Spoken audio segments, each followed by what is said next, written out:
start. Good morning to my respected teachers and all my dear friends who are watching our recording session. This session is all about the topic chemical equation. Today, this is Dhruv with my members of Group B are going to explain this topic. As this topic is already learned by us, we are going to revise it. So, what is a chemical equation? Chemical equation is a symbolic representation of a chemical reaction in the form of symbols and formula, wherein the reactant entities are given on the left hand side and the product entities on the right hand side. Now, this chemical equation is not understood by us with the help of this theory. So, I'm going to give you some example. Before giving the example, I have one fact, that is the first chemical equation was diagrammed by Jean in 1650. So this is the example of chemical equation. Here you can see that carbon is reacting with water to give glucose and oxygen, while the products are on the right hand side. So everything has its importance. We know that everything has its importance. So the importance of chemical equation is chemical equation gives information about the changes that can be in the form of state, chemical composition, heat and energy occurred in a chemical reaction. Now, Ishan is going to tell you about what are the informations obtained from chemical equation. Yes, Ishan. So, so, good afternoon to everyone. Here I am Ishan Shah from class 10th A, and my topic is information obtained from equation. A chemical equation will tell you the formulas and symbols of the reactants and products. A chemical equation can show the physical state of a substance, whether it is a solid, liquid, gas, or in solution.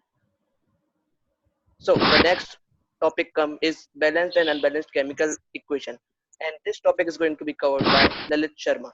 Good afternoon to everyone. This is Lalit Sharma from class 10th from Kanamakhan Millennium School. And today, as my friend told you about chemical equation, and I am going to tell you something about balance and unbalanced equation. So let's see the definition of unbalanced equation. The equation where number of atoms of each element are not same on both sides is known as unbalanced equation. Let's see the example of unbalanced equation. Example of an unbalanced equation is Na plus Cl2.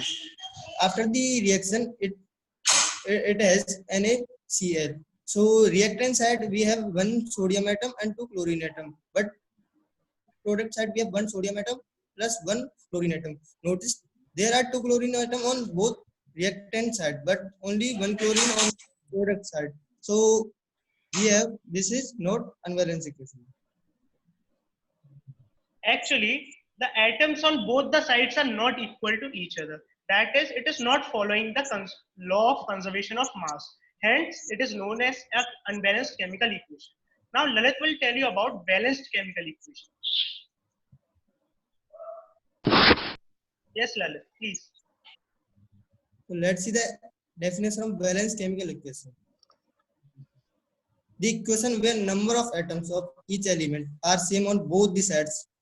Both the sides means reactant and product side is known as a balance equation. Let's see the example. 2Na plus Cl2.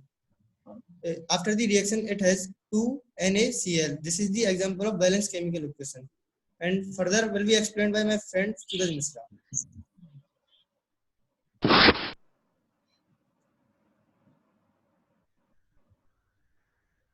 Yes, Suraj, please. Suraj. Do we balance the chemical equation? The chemical equation needs to be balanced so that it follows the laws of conservation of mass, as I told you above. Now, I am going to tell you how can we balance the chemical equation. So here are few steps. By following them, you can balance the chemical equation. First step is write the reactants and the products. Here you can see that on the left hand sides, they are the reactants, and on the right hand sides, they are the products. So here C3H8 is reacting with O2 to gives you CO2 plus H2O. But here you can see that the atoms on both the sides are not equal to one another. Like here you can see that here are 3 carbons atom, but on the product side there are only 1. So how can we balance it? Step second is by one atom that occurs only in one substance, both the sides. Like we have to find the atoms which are present both the sides but are unequal.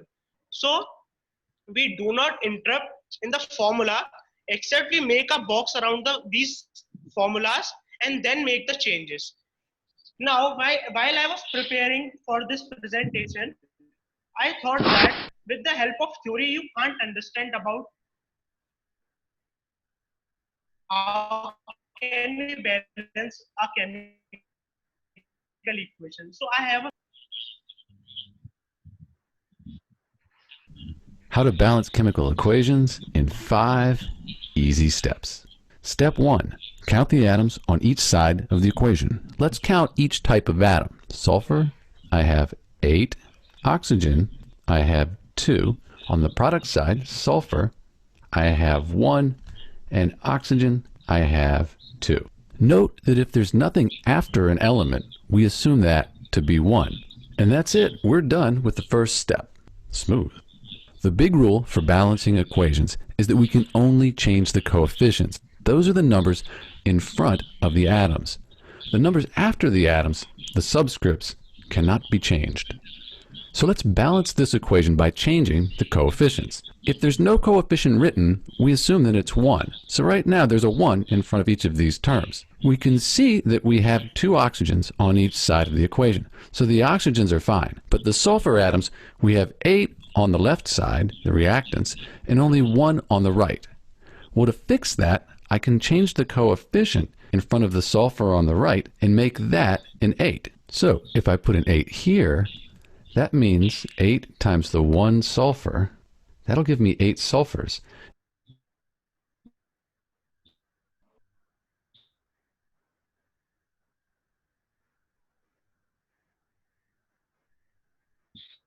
Here, so 2 times 2, that gives me 4 hydrogens, but 2 times the 1, that'll give me 2 oxygens. So my oxygens are balanced now, but my hydrogens are messed up. What I can do over here is put a 2 in front of hydrogen, and now 2 times 2, that'll give me 4.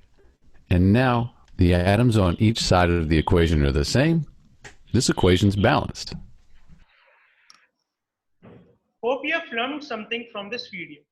Now, corrosion will be explained by Yuvraj.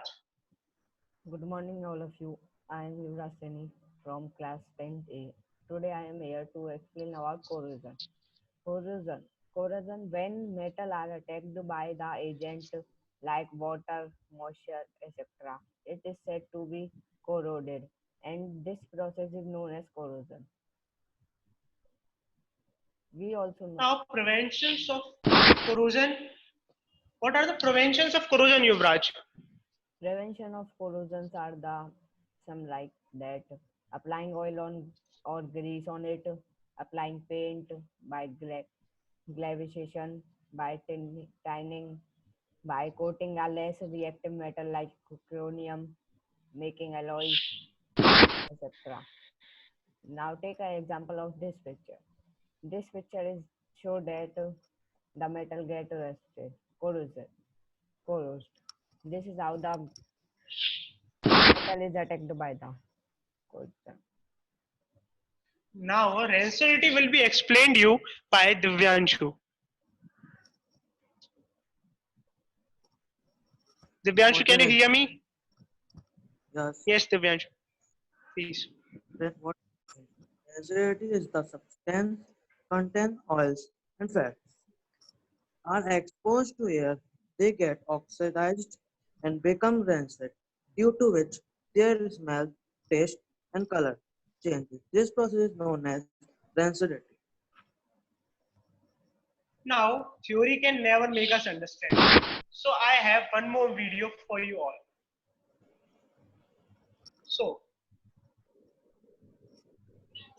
Rancidity. Have you ever tasted or smelt the fat or oil containing food materials which have been left for a long time unused? These fats and oils, which have been left for a long time unused,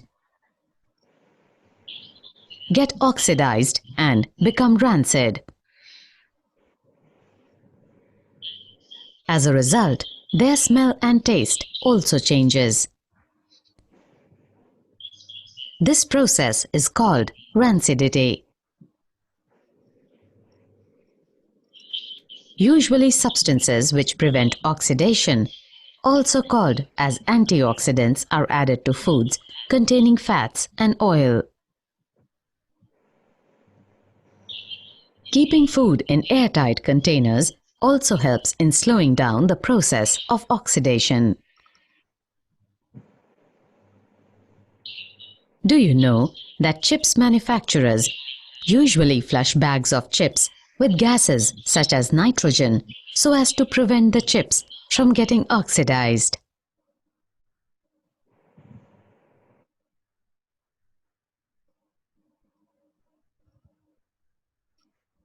Of rancidity will be told. Make us aware about the preventions. The preventions are as follows. Antioxidants are added to the sum to short down oxidative deterioration. BHA, butylated hydroxy and salt. BHT, butylated hydroxide thulium, and vacuum packaging to keep oxygen out. Adding insert gas such as nitrogen to the lab bags to replace the oxygen. Refrigeration will reduce the rate of most reaction. Take part in reactivity. Packaging food protects from the Thank you everyone for watching our session. Hope you have learned something new and make your concept revised. Thank you so much.